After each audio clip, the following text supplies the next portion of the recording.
The following is an excerpt from my comic Rage of Enlightenment, where Harl and Leet come and see Yagi the Seer. I see you're wearing traditional robes, but there's a distinct lack of legendary hammer. I put down my war hammer, vowing to never lift it again in violence. I heard. I will tell you a tale of two men with two very different vows. Years ago, before your fathers or their fathers were born, there was a small group of ghosts. Ghosts? Yes, phasmids, phantoms, camo hiders, stick and leaf bugs. Don't interrupt. They live amongst the sticks and leaves. They are the sticks and leaves. Ghosts take a vow to blend and hide. They survive by not being noticed.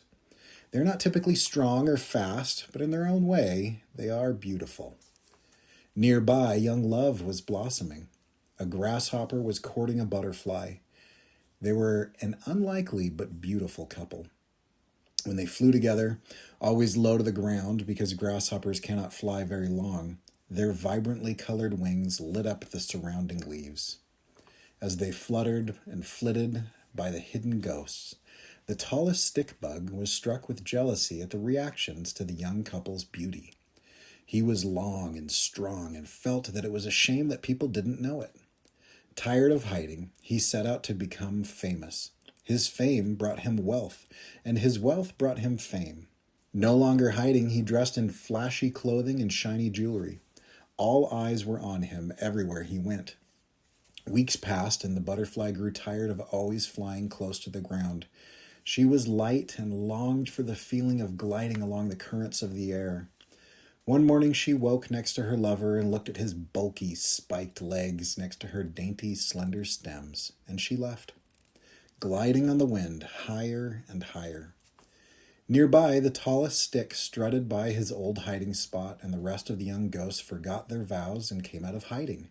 They painted themselves, wore the trappings of influence, and became famous too. A more attractive group had never walked the paths of Oak's shadow. These opulent insects drew the attention of all they passed.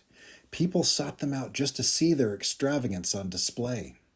Days rolled on. The grasshopper watched his former love fly higher and higher each day. He was heartbroken. As he watched her fly, he grew to hate even the idea of flying. He vowed to never open his wings again.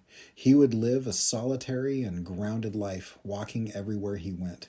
He stopped watching his former love reach heights he never could have. He stopped looking up.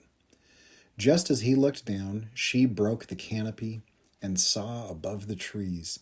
It was an indescribable view, and the wind felt amazing under her wings, but it offered her no protection. Above the canopy, she was spotted by a raven and dove as fast as she could. But butterflies are built for flitting, not diving. The town of Oak Shadow witnessed the horror of her last moment.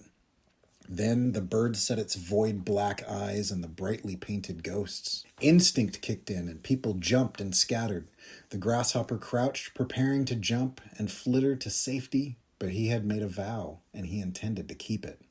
The tallest sick bug threw off his clothes and hid. The other ghosts could not throw off their paint. As a stick, he watched the black-feathered demon kill everyone he had ever loved. The grasshopper tried to run. The bird easily killed and ate him. He died stupidly, having lived a life much below his station. The tallest stick hid the rest of his life in shame and guilt.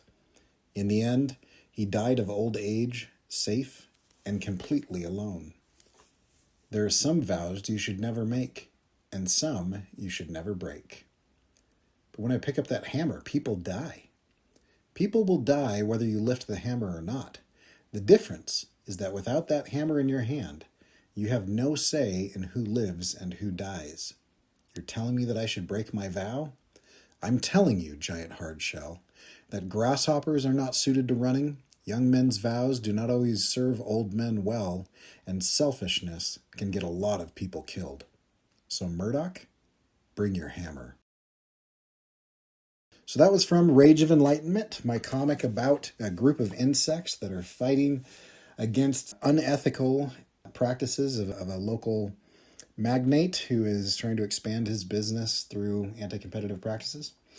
And it's got ninja monks It's got a tradition versus progress. It's pretty good. You should go check it out at coreykerr.com/comic.